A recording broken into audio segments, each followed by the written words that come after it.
En 2003, lorsque j'arrive à l'internat du lycée classique et moderne de Bolova, le pseudonyme qu'on me donne, c'est Doug Saga.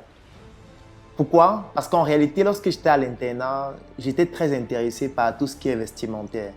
J'aimais très bien m'habiller, que ce soit pour rester à l'internat, que ce soit pour aller en classe. Parce que même étant donné le fait qu'il fallait porter une tenue, il y avait toujours des astuces pour se démarquer, notamment à travers la chaussure, à travers un accessoire comme la montre, à travers par exemple une chaîne, à travers par exemple une ceinture de marque.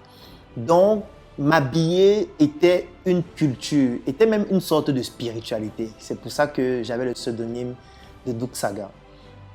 Dès que j'ai donc fini à l'internat du lycée classique et moderne de Bolova, nous sommes en 2007, je me retrouve donc juste après en faculté de médecine à Baganté et j'ai toujours continué à adopter le vestimentaire comme étant une spiritualité, comme une manière de communiquer avec la bouche fermée. Parce que pour moi, m'habiller, c'était le moyen pour moi de passer un message. J'étais quelqu'un de très introverti. Donc l'une des manières pour moi de communiquer avec les autres, de connecter avec les autres, de manifester même ma frustration parfois, c'était la manière par laquelle je m'habillais. Après, j'ai eu à utiliser du rap aussi parce que je rappais pour extérioriser mes émotions.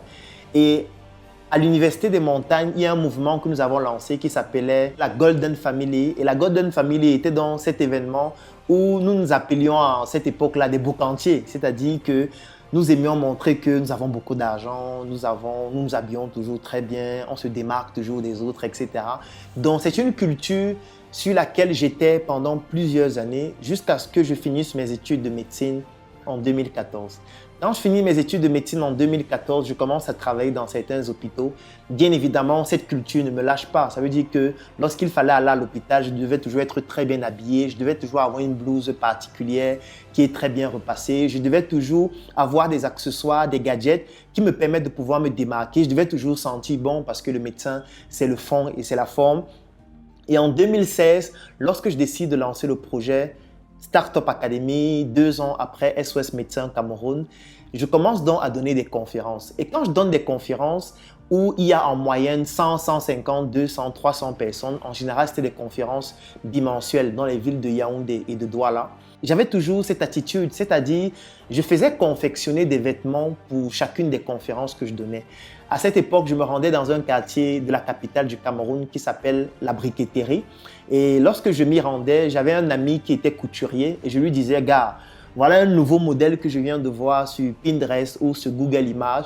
Je voudrais que tu puisses modifier 2-3 choses dessus et que tu puisses me confectionner ça pour la conférence que j'ai la semaine prochaine à Yaoundé ou à Douala. Donc c'est ainsi que durant chacune de mes conférences, j'avais toujours un vêtement différent.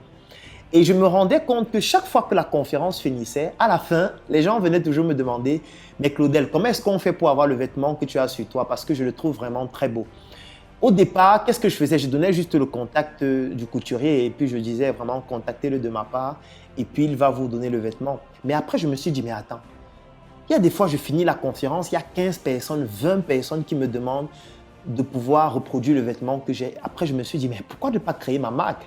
Parce que je porte les marques occidentales, les marques chinoises, les marques américaines, les marques italiennes tout le temps, régulièrement.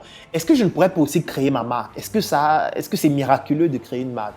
Je m'avais donc rencontré mon ami, je lui ai dit désormais quand tu vas coudre un de mes vêtements, tu vas écrire dessus sur mesure by Claudel Numbissier. C'est la raison pour laquelle le premier logo de ma marque c'était sur mesure by Claudel Numbissier, entièrement en lettres. Mais étant donné que ce logo était très long et n'était pas esthétique, j'ai donc optimisé le logo au fur et à mesure. Mais au départ, c'était ça le logo. Et sur mes vêtements, il finissait de confectionner les vêtements et il brodait dessus sur mesure by Claudel Numbissier. Et quand je faisais dans une conférence et qu'à la fin, les gens me demandaient « Claudel, comment est-ce qu'on fait pour avoir ton vêtement ?» Je disais tout simplement « Bon, c'est ma marque, tu peux passer la commande, tu me donnes juste ton nom. J'avais toujours un mètre ruban, je prenais les mesures parce qu'il m'avait déjà montré comment faire. Et dès que je rentrais, je disais toujours à ces personnes qu'il faut avancer au moins 50% du montant en question. Et bien évidemment, je majorais toujours le montant de la production par rapport à la marge que moi aussi je devais avoir. Et ça me permettait de pouvoir réaliser 10, 15, 20 commandes chaque fois que j'effectuais une conférence. Et comme les conférences étaient bimensuelles, c'est-à-dire 2 fois par mois, et qu'à chacune des conférences, il y avait au moins 100, 150, parfois 400 participants, je me retrouvais à avoir en moyenne 5 à 6 commandes par conférence, ce qui fait que par mois, j'avais en moyenne 10 commandes. Et sur chacune des commandes, j'avais entre 5 000 et 7 000 francs de marge. Donc, vous vous imaginez que 10 commandes, ça fait entre 50 000 et 70 000 francs de marge. Donc, c'est comme ça que je le faisais. Et sur les vêtements, bien évidemment, ils mettaient toujours sur mesure by Claudel Numbissier et ils mettaient dans des plastiques. Et moi, je partais livrer tout simplement. Ou alors, je déposais ça dans certains endroits stratégiques et je demandais juste à ces personnes d'aller récupérer. Alors, progressivement, comme je le disais antérieurement, on a amélioré le logo. On est passé de sur-mesure by Claudel Numbissier à SM, qui est le cas actuellement, comme le vêtement que je porte là ou la chaussure que j'ai au pied. C'est pour ça que chaque fois que vous voyez mes vidéos, vous allez toujours vous rendre compte que j'ai des vêtements sur lesquels c'est brodé SM. En réalité, c'est donc là où la marque est née en 2016. Bien évidemment, je continuais toujours à offrir ces vêtements aux personnes qui participaient à mes conférences. Mais je me rendais compte que le besoin commençait à s'élargir parce qu'il y a des femmes qui me demandaient donc sur mesure, c'est seulement pour les hommes. Il n'y a pas aussi les vêtements pour les femmes. Il n'y a pas aussi pour les enfants. Je disais, mais comment est-ce qu'on peut faire un vêtement pour les hommes et on ne fait pas pour les enfants? Donc, c'est comme ça que je commence à rechercher des stylistes qui peuvent confectionner des vêtements pour les femmes aussi, ensuite pour les enfants. Et après, je me dis, mais attends, est-ce que je vais seulement rester confectionner seulement les vêtements? On peut faire aussi des accessoires de mode. C'est comme ça que je commence à faire des sacs, des chaussures, des ceintures et des chaînes, des colliers et toutes sortes d'accessoires de mode, même des parfums aussi. Et c'est comme ça que la gamme s'élargit donc et je rencontre donc des maîtres bottiers, des stylistes, des artisans qui sont capables de réaliser cela. Et tout ce que je fais, c'est d'estampiller le label et surtout d'exiger une certaine qualité dans la manière de reproduire le vêtement. C'est la raison pour laquelle en fin 2017, je décide donc de réunir les meilleurs photographes du Cameroun, comme l'un d'entre eux, Dadi Massoda, et je décide donc d'organiser un shooting photo dans les 2 principales villes du Cameroun, à savoir Yaoundé et Douala.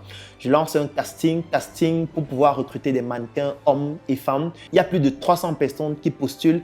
À la fin, je n'en retiens que 14. Je fais donc un shooting photo dans ces 2 villes parce que mon objectif était de cibler le haut de gamme.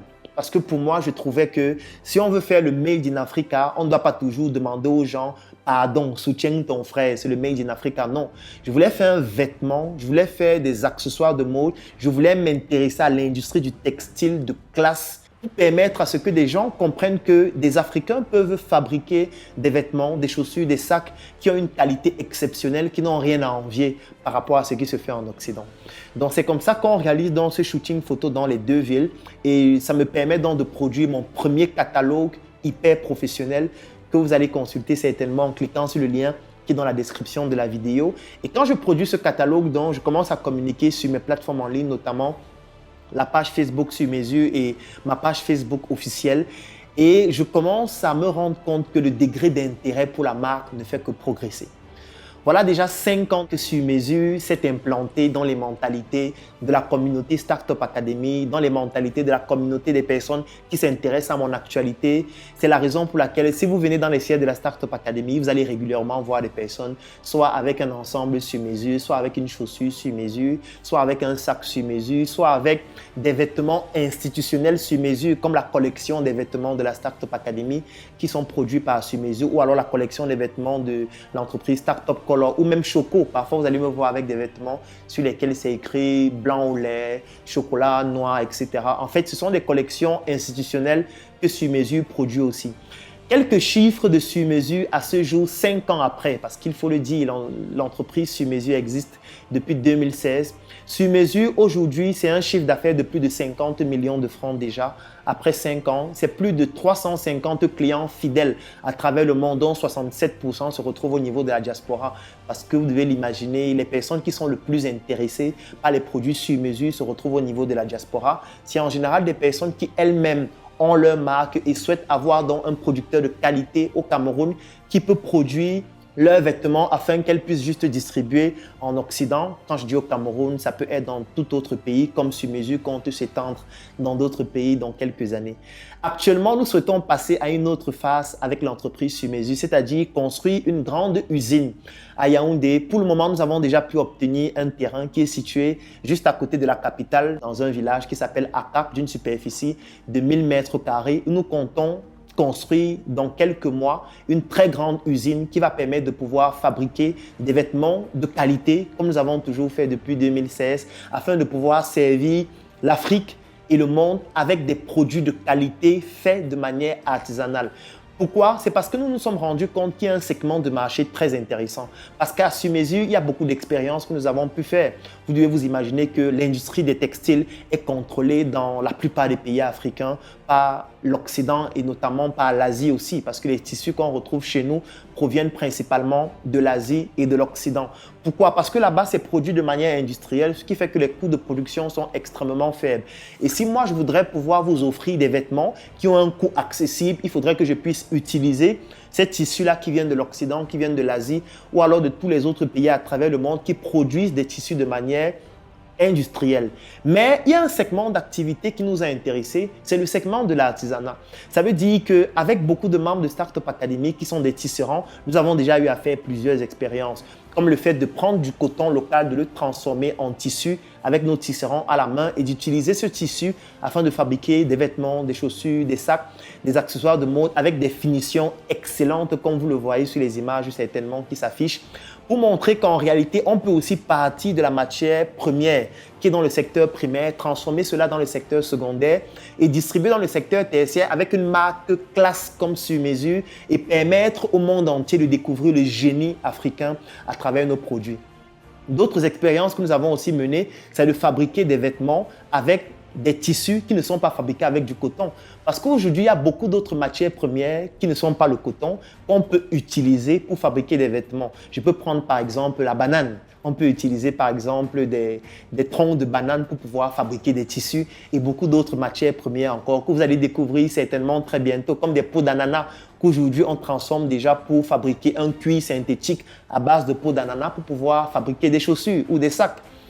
Aujourd'hui, sur mesure, donc à travers cette usine que nous allons construire durant cette année 2021, dans cet espace de 1000 mètres carrés que nous avons déjà à Yaoundé, sera donc l'aboutissement d'un processus qui va nous permettre non seulement de nous intéresser à ce segment classe-là de l'artisanat et surtout de toucher un marché beaucoup plus important parce que là, nous comptons augmenter nos capacités de production.